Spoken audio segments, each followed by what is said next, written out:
Together with Honorable Vice Mayor, Attorney Gary Yohanna, to lead the rest of the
Thank you. Thank you very much. Entry number 1 for the high school category, but we would like to request entries number 2 to 5 for the high school category to please stand by. Please stand by entry number 2. Kami, Coronel! Kamusta ka ba? Okay lang? Wala kita. Asa ba yung sabihan? Sa atong DLG Assistant Secretary, Mariman Ambuluto, Assistant Secretary, Provincial Concerns, Putmang si Mamelia Pahoro, Putmang ng aton mga Assistant Regional Director, Reynaldo Bungabong, sa aton nga mga SB members, headed by Atty. Leon Torrena, members of council, Councilor Capiles, Councilor Pagusan, ADC President Santi Lunday, Councilor Cadilino, SK Federation, President Chairman, Crisanto Moqueño, Councilor Araquel, Councilor Caliston, Councilor Subiri, Adios, kaya ayaw natin si Councilor Rogoy, Councilor Bona, Councilor 14, Councilor Milian, sa ating mga bisita from National Line Agencies, Regional Director Teresita Socorro Ramos of NEDA, Atty. Benigno Dizon of Capricorn, Mary Sabog of PhilHealth, at Provincial Director Solani, Superintendent Wenceslao Royan Jr. of Bureau of Fire, Division 2, sa mga First Lady, Consuelo Miguel, na First Lady man sa ating mga ate, former Mayor Fernando P. Miguel, sa aton nagkagandahan nakabili ko na tayo sa isang bahay. Pakita ko sa inyo, gusto niyo makita? Our second brother, please welcome Bernadette. Yeah. See? Second brother. Ano pa rin? Yan. And our campaign, Kultura Sing, Giselle A. Park. Yan pa ito? Nakasyak ko, kita ko sa baba. And I'd like to introduce you, ladies and gentlemen, ang bilang Coronel 2012, Miss Ariel Josephine Roque. Palakpak! Hello, good morning. Thank you so much, ladies. All over, okay? He, all over. From all over the place. From as far as Sultan Kudarat, Jensen, our neighbors, sa ating mga bisita din sa ang mga teachers,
Robredo.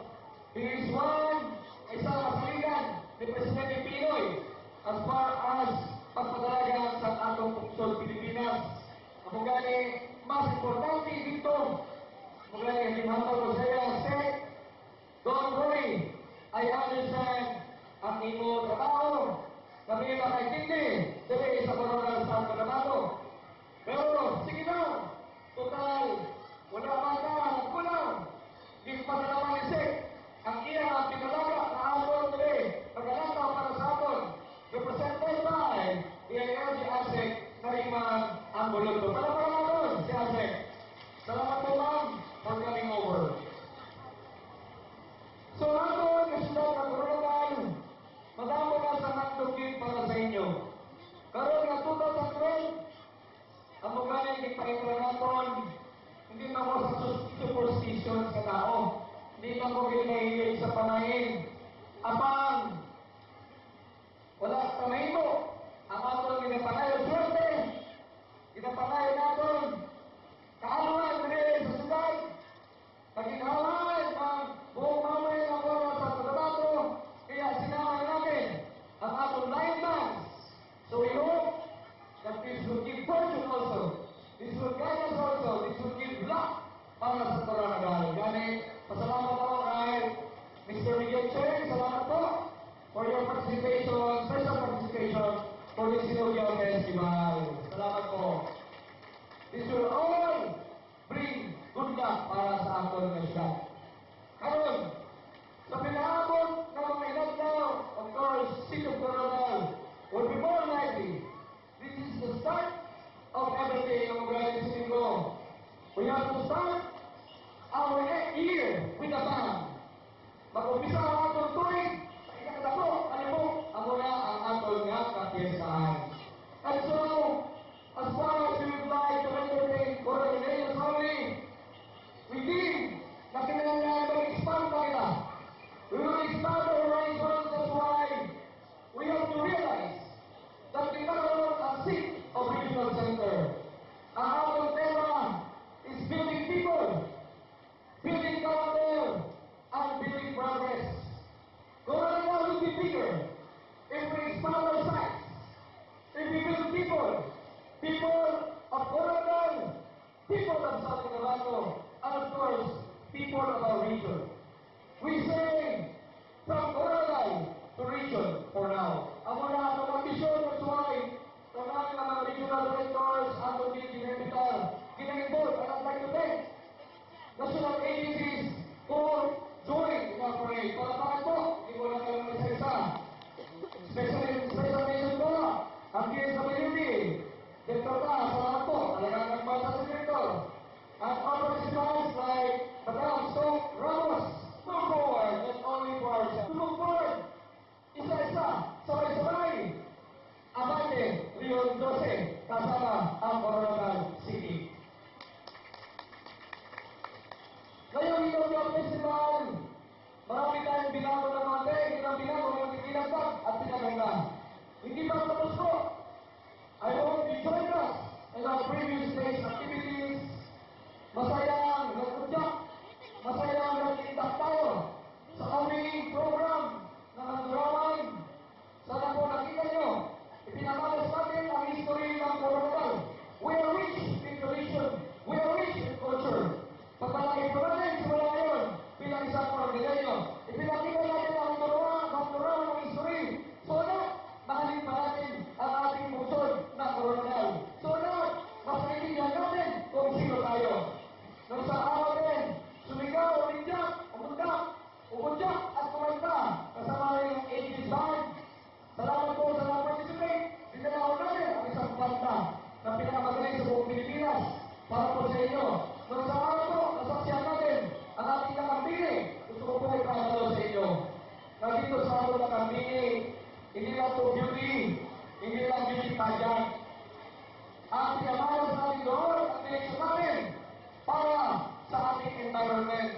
Sana kung nakapanood kayo, I hope you're one of those who attended. Ipinakita natin ang tema natin, kalikasan, pangalagaan ang kalikasan. Yun po ang ating lakan sa uling ito. Kung wala pa mga nagtanong,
bulunto.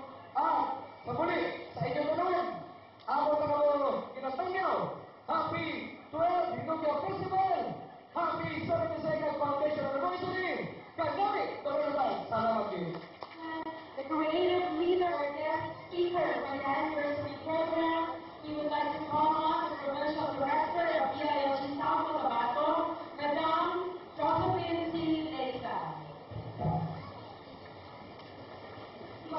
She is among us. She is from us the fact that she is a Mindanaoan. Our guest speaker is a graduate of Bachelor of Science in Commerce, major in Banking and Finance, Master of Arts in Islamic Studies, a former senior lecturer in sociology, founding Vice Mayor of Northern Kabutalan, and Vice President for Mindanao, Provincial Board Members League of the Philippines. She was also an elected Vice Governor and post-martial law acting Governor of the Province of Maguindanao. Ladies and gentlemen, please let us all welcome our Assistant Secretary of the Department of Interior and Local Government for Muslim Affairs and Special Concerns, Honorable Nariman Abdullah Ambulanto. Assalamualaikum warahmatullahi wabarakatuh. Magandang tanghali po sa inyo lahat. Pag-uusap po ninyo, naging nakagalawa natin kalingkin dahil siya po ay sinatawag na natin mahal na Pangulo. So, ngayon na ako po, happy 72nd Day. Babasahin ko po sa inyo ang mensahe ng ating kalingkin na nigaya si Secretary Rodrigo. Ako po, sa lahat ng mga lokal na opisyal na nandito ngayon sa pangunan ng inyong magaling na mayor na si Becca Miguel. Binabati ko rin ang lahat ng local functionaries, mga katuwang natin mula sa civil society, organizations, NGOs, people's organizations, mga bisita, sa lahat ng ating kapamilya, kapuso, at kapatid na nandito ngayon. Today's event marks another milestone in the history of Coronavirus because it offers not only the opportunity to look back and contemplate on what you have accomplished as a people, but also as an occasion to craft plans and programs that will help you tread the matuwid na daan. Looking back from your colorful past, we can say that you have already gone a long way as a people. I can see how proud you are of your rich culture and heritage with all the interesting activities that you have prepared for this occasion. Today's celebration is a manifestation of your people's collective aspiration for genuine peace and development through unity and teamwork. My friends, we share the same dream. We all hope for peace in our communities and more progress in our lives. This is actually part of our mandate in the DILG, to ensure that the programs and projects of the national government are being implemented at the local government level to continuously strengthen and develop the capabilities of local government units with more focus on low-income municipalities and barangays, and to institute program and mechanism in the Philippine National Police and other public safety organizations in the department that will ascertain the security and safety of the people. These are all orders that we have to admit that the government cannot do it alone. That is why, as we always say, we need all the support and cooperation we can get from our counterparts in the grassroots. For many years, the interior aspect of the DILG has been given much attention. This time, we would like the local government of the